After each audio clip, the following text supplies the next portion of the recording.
Pessoal, eu sou o João Ricardo.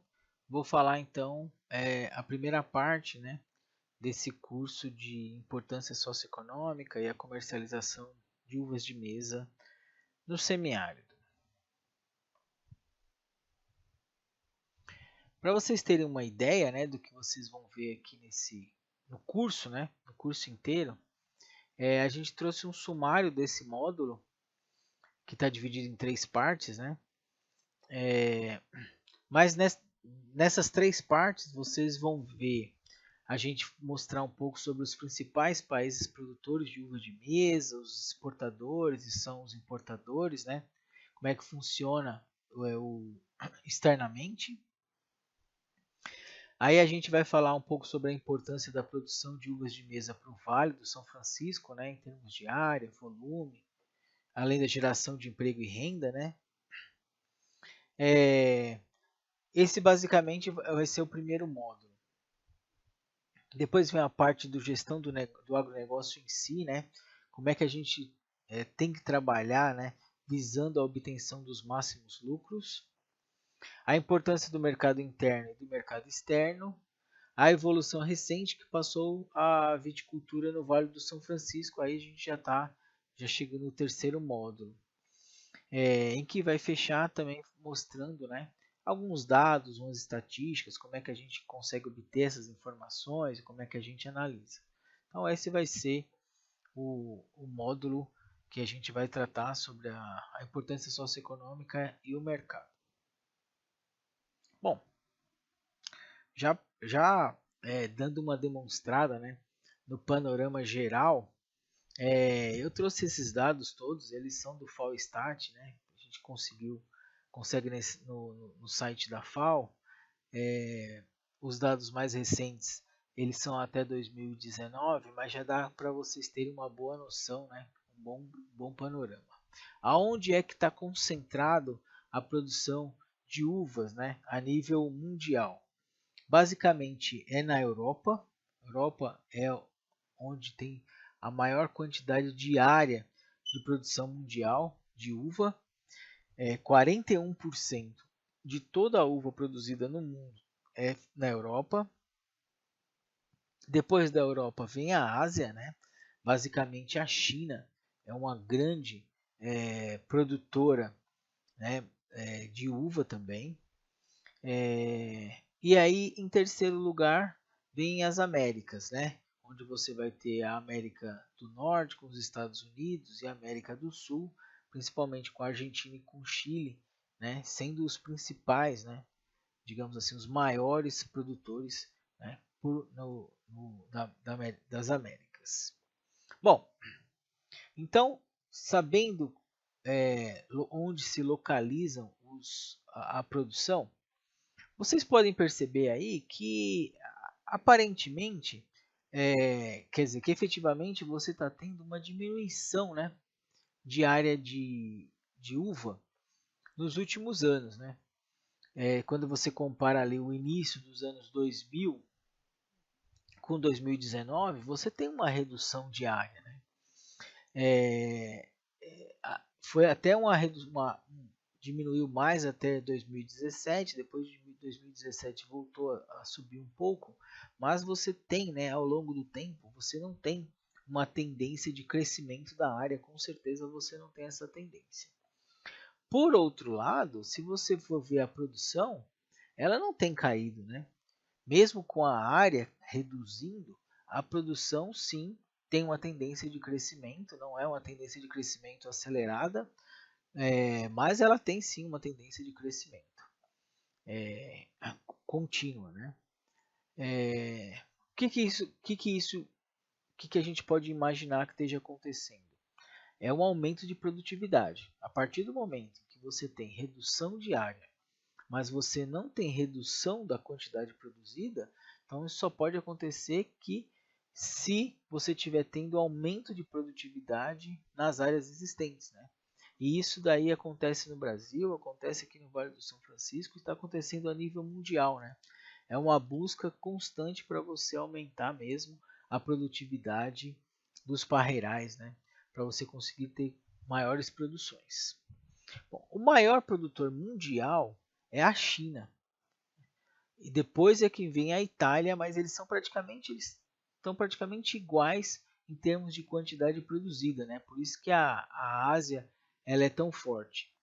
Só que enquanto na Ásia basicamente você só tem a China, na Europa você vai ter a Itália, você vai ter a França, você vai ter a Espanha, né? Então você vai ter um conjunto de outros países que são grandes produtores. Enquanto você aqui nas Américas você vai ter os Estados Unidos, é o terceiro maior produtor mundial. Eles produzem bastante uva e isso inclusive teve implicações fortes aqui no Vale do São Francisco, quando eles lá na Califórnia desenvolveram variedades mais tardias, eles acabaram entrando na janela brasileira, né, e basicamente em determinado momento a gente não conseguiu mais exportar para os Estados Unidos, porque eles eram autossuficientes em uva. A Argentina e o Chile, né, são outros, formando aí os 10 países que mais são os maiores produtores de uva. Aqui na América do Sul, a Argentina e o Chile estão entre esses 10. O Brasil não aparece, né? Porque a gente não é assim, em termos de áreas, a gente não tem também uma quantidade muito grande, certo? A gente deve ter aqui, só aqui no Vale do São Francisco, a gente deve ter mais ou menos 11 mil hectares, mas a gente vai ver isso nos próximos slides.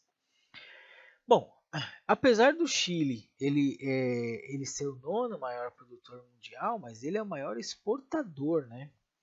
E é muito importante essa informação porque, por exemplo, esse ano, o ano de 2021, o Chile teve problemas na safra. E como ele teve problemas, é, ele acabou exportando menos e isso foi interessante para outros países, basicamente, principalmente para o Brasil, que tinha, né, tendo uva, conseguiu exportar para outros países. Além do Chile, você vai ter a Itália, os Estados Unidos, a África do Sul como países importantes exportadores de uva. A Grécia também é um país importante, né, como exportador de uva. A Holanda aparece aí, mas na verdade ela não, ela recebe a fruta de outros países e reexporta. Né? Ele tem é um hub é, devido ao seu porto, tal, a localização dele. Então, na verdade, ele não é um exportador, ele é um reexportador, né? E os maiores importadores, o maior importador mundial de uva é os Estados Unidos, né? Aí depois você vai ter a Alemanha, a Rússia, Reino Unido, né?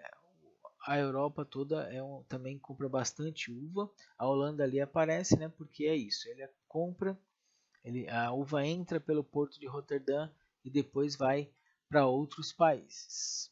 Então esses são os países com maior produção, esses aqui são os maiores exportadores e os maiores importadores. Então a China, a Itália e os Estados Unidos são grandes produtores, o Chile, a Itália e os Estados Unidos grandes exportadores e os Estados Unidos, né, e a Europa são os grandes importadores mundiais de uva. Bom, trazendo aqui para nossa realidade, né, mais perto de nós, eu peguei aqui esse slide que achei muito interessante, onde se concentrava a produção de riqueza no Brasil.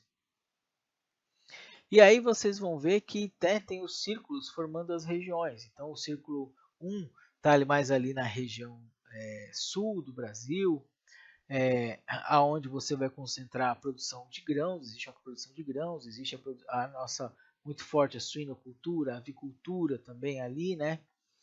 Então é proteína animal. Aí você vai ter ali São Paulo também com cana, laranja, né? Muita agroindústria. E aí você vai seguindo aí pelo centro-oeste até chegar ali no Mato Piba, né? E o oeste baiana, onde concentra hoje muitos grãos, né? Uma produção forte de algodão. E o que é a nossa realidade é o círculo 8, né? Que está mostrando ali os estados de Bahia e Pernambuco. Ele pega os dois estados, aonde está localizado a nossa fruticultura irrigada. Então nós somos sim, a nossa região aqui, a região do Vale do São Francisco, dentro do semiárido brasileiro, é considerada um dos grandes polos de produção de riqueza no Brasil, tá?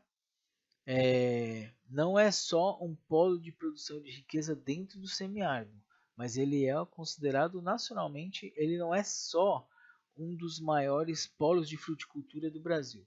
Ele é mais do que só um polo de fruticultura do Brasil, o maior polo de fruticultura do Brasil.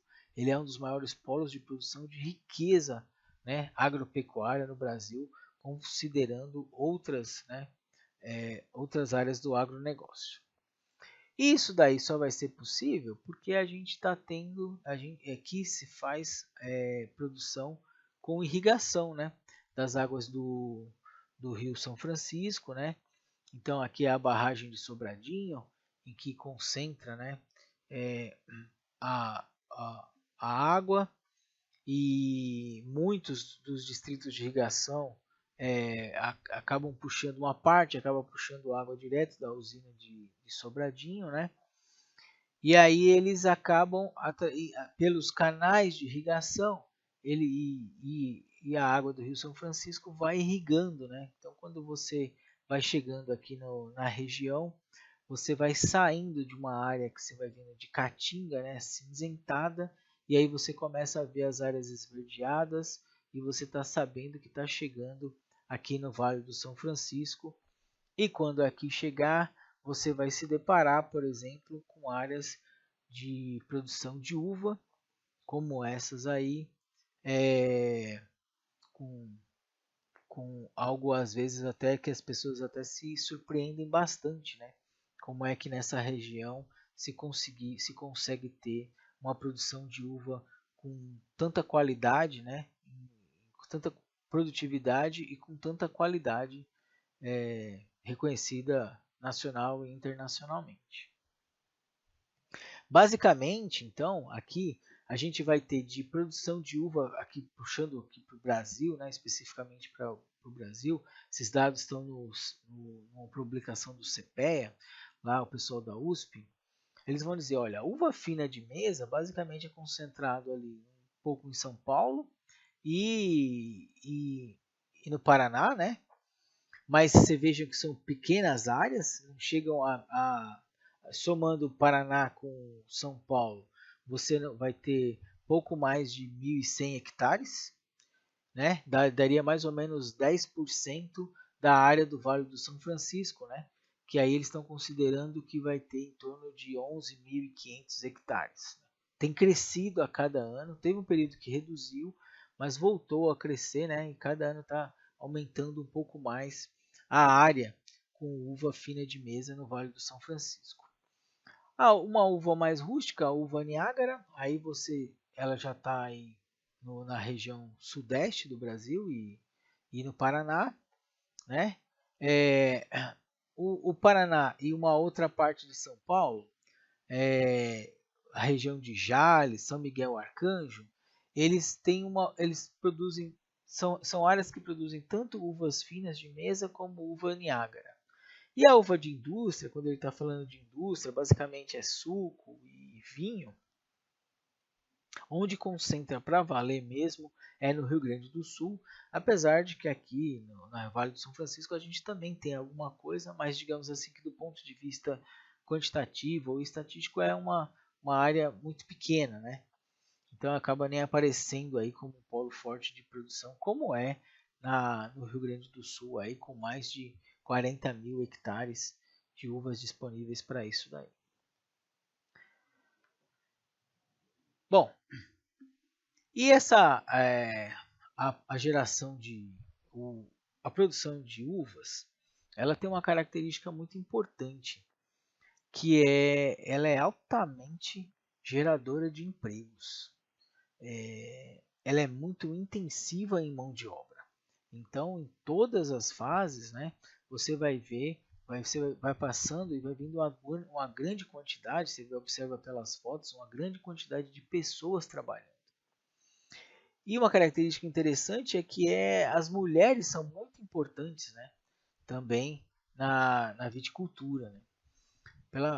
certo cuidado, né? Tanto aqui nos parreirais como nos packing houses, a fruticultura em si e a viticultura mais especificamente são fortes geradoras de emprego e principalmente que empregam mulheres. Né? Então eles são os dados acabam mostrando isso daqui a gente trouxe aqui as informações para vocês terem uma ideia. Aqui no começo do ano de 2021, o saldo de emprego nos três primeiros meses no Vale do São Francisco é de 5.275 pessoas. Né? Então, no geral, né, o Vale do São Francisco foi uma região que gerou empregos mais do que demitiu. Desses 5.275 pessoas, só o agronegócio teve um saldo positivo de 2.796, ou seja, mais de 53% desses empregos líquidos que foram gerados no Vale do São Francisco, eles vêm do agronegócio. Né? Então, mostrando como a fruticultura, no geral, ela é importante para a geração de emprego.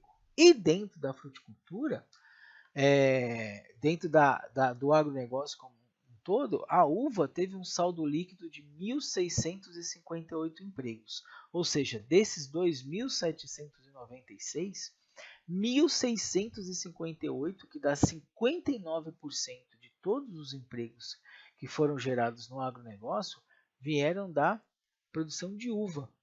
A manga, né, que tem uma área 4 vezes maior na região, gerou 26% dos empregos. Né?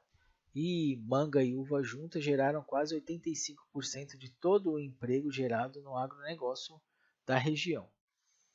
Então é muito importante, né, a uva para a geração de empregos. Bom, o que a gente pode então concluir dessa primeira parte? O Brasil não é o maior produtor, não está entre os 10 maiores produtores mundiais e também não está entre os maiores exportadores de uva, mas ele tem um papel muito importante no mercado internacional, porque ele tem a sua janela, mas ele tem condições de abastecer o mercado internacional toda vez que outros países tiverem problema ou que aumentar a demanda externa.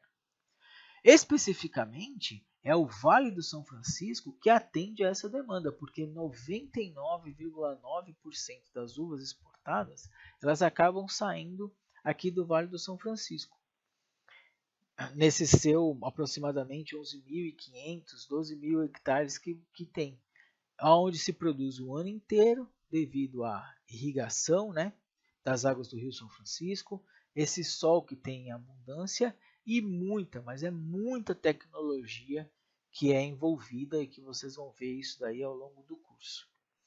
Existe uma grande quantidade de países que concorrem com o Brasil, mas mesmo assim a gente atende o mercado externo, atende o mercado interno e a viticultura é muito importante na região, porque ela produz emprego e gera bastante renda em um local em que tem as suas dificuldades, que é o semiárido brasileiro.